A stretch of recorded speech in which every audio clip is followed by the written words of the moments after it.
Hey guys, and welcome back to my channel. My name's Austin, and today I'm going to be doing a kind of just thing I want to start doing. This is a lot I'm going to be doing in this video, like a lot of books I'm going to be covering. These videos in the future probably won't be doing as many, but I want to touch on all of them because the majority of them are pretty good reads, and I just want to highlight them and show you guys what I feel about them. And so basically I want to do these like little mini reviews, kind of like wrap-ups, but instead of it being like monthly, I do it like every 5 books I read. Also, you may notice a different background, but because I'm in New York right now. It is my first day here, and we're just waiting on everyone to get here, so I might as well just take this time and film this video, because why not? But we're just gonna get right into it. Alright, so the first book I want to talk about is a book that I got on Audible. Basically, the book follows a boy named Griffin, and his boyfriend Theo died roughly, it was a good while, like a couple months before, in a different state in California, and he's trying to battle with this grief, but he's also having to deal with a boy named Jackson who's also dealing with the same grief, and they kind of just come together to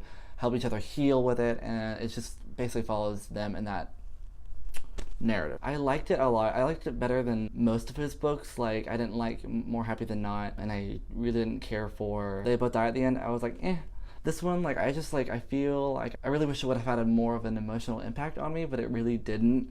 Main character Griffin is just whiny, and I get it because his boyfriend just died, I get it, but like, it's just the things he was doing made me so angry. What I did like about it had a past narrative and a present narrative, which is really nice, and I feel like the past narrative was just like a normal narrative, and then the present was him talking to Theo, and it kind of just shows him kind of just recovering and getting over grief. I appreciated that. It was a really interesting and like creative narrative technique. Honestly, that's like probably the only thing I really liked about it. I felt like the romance in this one was a little bit more realistic than his other ones, but it's just that it didn't have that punch for me at the end, and I feel like if it did, I would have rated it 4 stars. By the time I got to the end, I was just so exhausted about him complaining, and the choices he was making near the end, I was like, what the hell?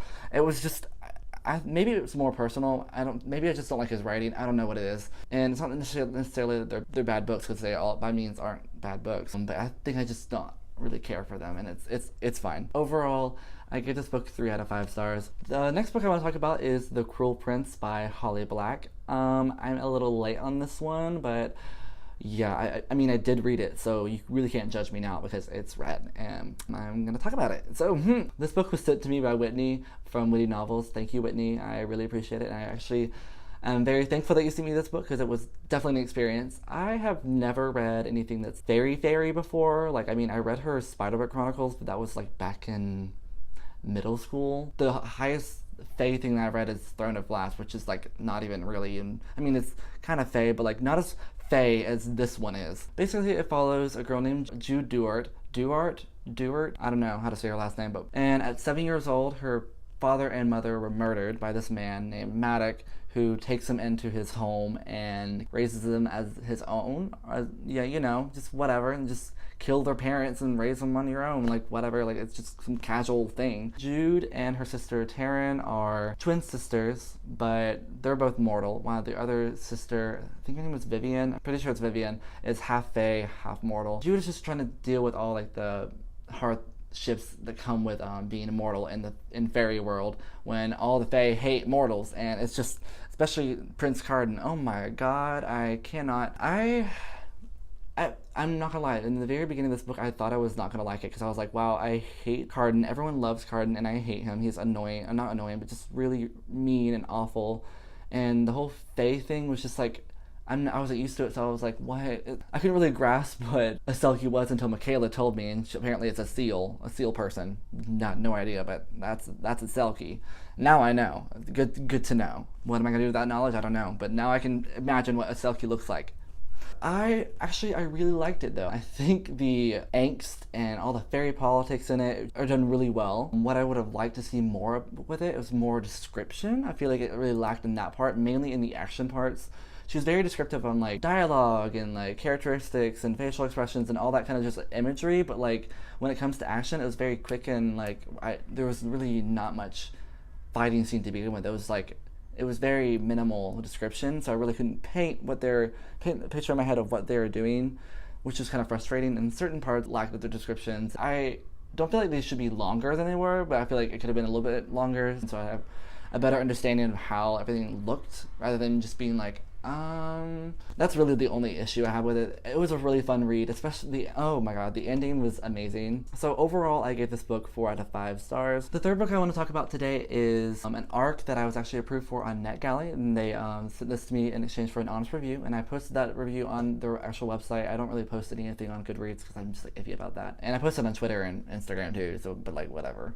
It is You Asked for Perfect by Laura Silverman. It follows a teenage boy. He's a senior. His name's Ariel, and he's valedictorian at his high school. And basically, he's just struggling to keep his grades up and maintain his grade.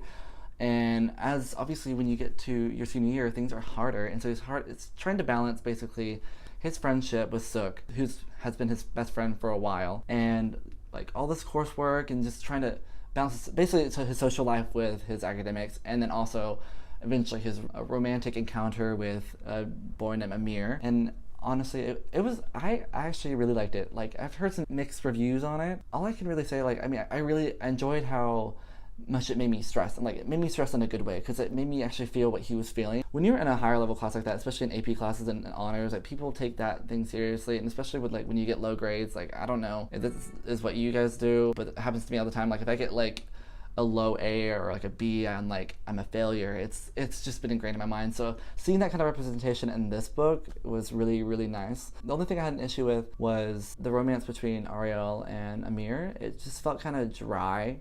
There really wasn't much to it, but I know it wasn't really the central focus of the book, so I didn't really pay much mind to it. But like I really wish I could have seen more develop between the two, and I would have liked that a little bit more. But otherwise it was painfully realistic, but like entertaining. So I gave it 4 out of 5 stars. The next book I want to talk about is The Wicked King. I'm not really going to go back into much detail about it because it is the second book in the Folk of the Air series, but basically it picks up right where the first book left off. I'm not going to spoil it for you. I'm just going to go into like very general things about it.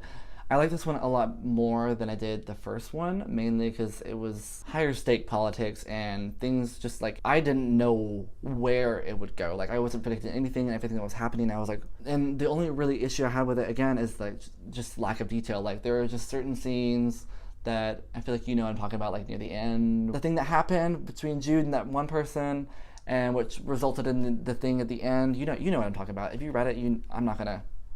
Yeah, that whole sequence, there wasn't much detail, and it really frustrated me because it was just like over like that, and I'm like, what? Other than that, I really like the politics. I like the angsty romance between individuals and all the betrayal, and I like this one way better than the first one. So I give this one 4 out of 5 stars. The next book I want to talk about with you guys is a book that was sent to me from NetGalley, and that is Keep This One to Yourself, or Keep This to Yourself by Tom Ryan. Wow, I forgot. Basically, it follows our main character named Mac, who is in basically a year after the wake of a serial killer named the Calabar Killer who killed his friend Connor. And one day, he's rummaging through some old comic books that he used to trade back and forth, and he finds a note that kind of just opens up the case that had gone cold. That's basically about it. This book just really didn't hit it with me, and I read on like NetGalley, like everyone was like giving it 5 stars, 4 stars, and I was like, wow, this must be like a really entertaining thriller. But after I read Sadie and I read this one, I was like, that's how I feel. When I finished it, I was like, what? I liked the narrative. It was intriguing. The mystery was kind of what kept me reading, but the romance was cringy. Every character was flat. None of them were dynamic at all. Like, they just felt like cookie cutter characters, and kind of just like there was insta love, and it was cringy too. And when they would bicker and fight, it felt so forced, and I'm like, I did not like it. I'm not saying it was a bad book. Maybe I don't. The first chapter I read and I was like, maybe what if this happened? Like that'd be interesting. And then it came true, and I was like, wow, maybe that's why I didn't like it that much. So I gave it 2 out of 5 stars. Sorry. The next book I read was King of Scars by Leigh Bardugo. It is a spin-off from the Grisha trilogy, or it's just another book in the Grisha world, and it takes place after Crooked Kingdom and the Grisha trilogy. So you have to have read the Grisha trilogy and Six of Crows to understand what's happening in this one. Not really necessarily the Grisha trilogy, but like if you don't mind being spoiled for things that happen in the Grisha trilogy, then you can read King of Scars. But you definitely need to read Six of Crows, because like it kind of just I feel like it sets up more backstory, especially when one of the characters that's in there. It's hard for me to describe this book without spoiling things. So if you really don't mind being spoiled, or if you don't really want to be spoiled, then I would just skip ahead of this to the next book. But I'm just going to go into it now. Basically, it follows King Nikolai after the wake of Crooked Kingdom. Basically, he's dealing with this affliction that the Darkling gave him, and I think it was Ruin and Rising or Siege and Storm. I think it was Ruin and Rising. Maybe it was Siege. I don't remember. It was somewhere between the second and third book that he got this affliction, and it's just terrorizing him, and now it's growing even harder to contain, and Zoya is trying to help him deal with it. And all the while, Nina is I forget, she's somewhere. She's in Fjerda, helping with trying to get Grisha out of Fjerda and to Ravka to help, you know, make sure that they're not killed and tested on for Judiparum. I liked it. I don't know what it is about Bardugo's writing, but like no matter what, it could be talking about like the simplest of things, and I'm entertained because I don't know what it is. I think it's just so addicting, and I just fly through her books. I think I liked Nina's narrative a little bit more than I did Nikolai and Zoya's, because it's weird. It's like, I feel like these were two separate books put into one, because like, this might be a spoiler, so if you want to skip ahead a little bit, but Nina's story doesn't really intertwine at all with the Nikolai and Zoya's. Maybe they mention each other, but like, that's about it. So I feel like it was two books, but like, whatever. But nonetheless, I liked it. It was really fun to read. The only thing that it was more of a 3-star book for me, mainly because the day before release, someone on my Twitter feed decided to retweet, or actually, I think they commented on a girl's post that literally it was a spoiler for the end of King of Scars. And I read it, and the book hadn't even come out yet. And I was like, and I thought that was just, maybe it was a joke. Maybe they were just over exaggerating, but like when I got to the end, I was like, wow. So personally, it was a 3-star book for me because it didn't have that punch at the end, but I think it's more of a 4-star book in general, because it was really, I think it was well done in a sense where like the story was well established, but like I think if it would have been a 5-star book if Nina's story and Nikolai and Zoya's intertwined in a way that was like, you know, relevant. This next book I have to talk about is a book that I was approved for on Edelweiss Plus in exchange for an honest review, and that is Brave Face by Sean David Hutchinson. Yeah, Brave Face. It is a memoir about his growing up in basically the late 90s of being queer, dealing with that and all his depression, stuff like that. And honestly, like, this was such a... I haven't really read many memoirs, not that I really even remember, that were actually memorable, and this one like really hit me hard, and like it just like kind of opened my eyes on how much more difficult it was being gay back then, like 20-ish years ago. Not saying that now isn't hard either, but like it was like way harder and less accepting back then, and it was just very eye-opening. I really enjoyed it, like just the way he writes, and just is really real about everything. He doesn't like sugarcoat anything. He just is really straight to the point, blunt about it. I didn't find anything wrong with this, and I really think it'd be weird to like rate a memoir, but I'm gonna rate it at 5 out of 5 stars because it was really good. And the last book I have to talk to you about is one of my personal new favorites, and that is Strange the Dreamer by Laini Taylor. Oh my god, this book, I was like really afraid to read the book because of just like how intimidating everyone made it out to be, and I was actually pleasantly surprised how much it really wasn't for me. It was really easy for me to get into her language because it was just so lyrical and it flowed really well, and I was really enjoying it. The world building was a little bit of a struggle to me, but like I feel like she did it in a way where it was easily able to walk into such a complex world that she's built. And now that like I'm like immersed in it, it's very easy to read and like I can understand completely. This book is so complex and so original.